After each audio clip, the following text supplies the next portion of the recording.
And as a former NTV and Citizen TV journalist, Kimani Mbugua has died. According to reports published online, they said he died on Tuesday night towards Wednesday, and the cause of his death has not yet been established. But before that, Kimani Mbugua had been in and out of rehab. At some point, he checked in into a mental health facility at Mathare.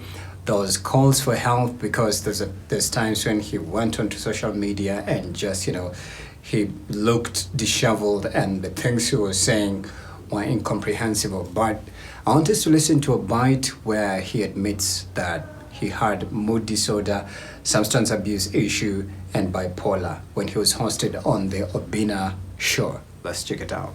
I was okay one moment, and then I find myself not being okay. I find myself becoming dysfunctional, and my family is devastated. Of course, it has devastated my family. It has made me lose a lot of friends, because a lot of friends feel like I was doing it by, out of spite.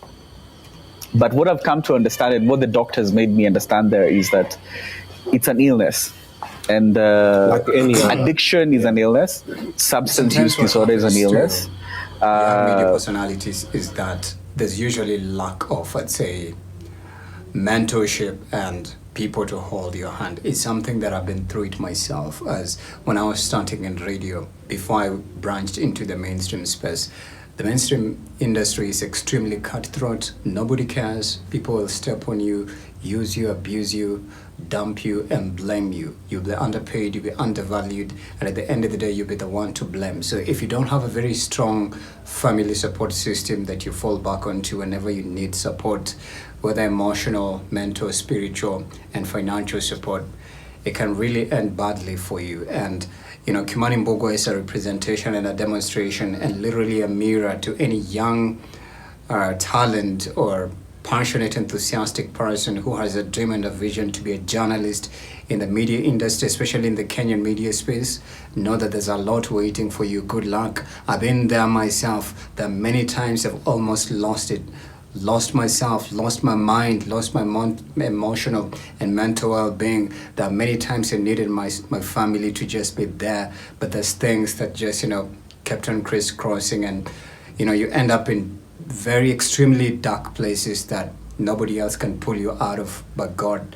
So I wish we would have paid a little more attention to Kimani Mbugua. He was a bright star, talented and just exceptional at what he does. I personally used to watch him when he was on NTV and Nation FM. I tuned in once and twice. I was in campus that time, and then he went on and became a TV breakfast presenter on Citizen TV, and he had some sort of like a segment, a Kimani Mbugua segment, and then things just spiraled out of control. And next time we saw him disheveled on social media, speaking things that cannot be understood.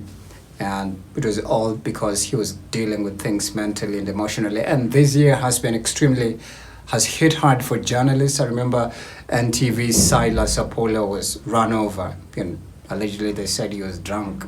Car ran him. He died in a road accident. KBC's journalist, we saw, what is his name? He died mysteriously, allegedly by suicide. He threw himself because of debts and just work problems, work politics.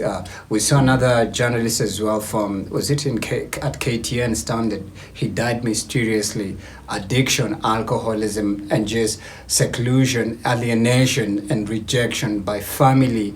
And these narratives, being underpaid, undervalued, all these things have happened to me too, and they'll continue to happen. So I think it's time we stop and just ask, why a young journalist in the Kenyan media industry dying mysteriously?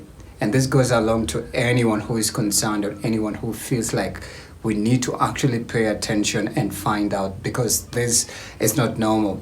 Until it happens to you, until you hear your brother your sister who works in media, who was abused, used, dumped, underpaid, undervalued, demeaned, diminished, disrespected, and then, forgotten. Until it happens to you, that's when you feel it. So it's time that we stop.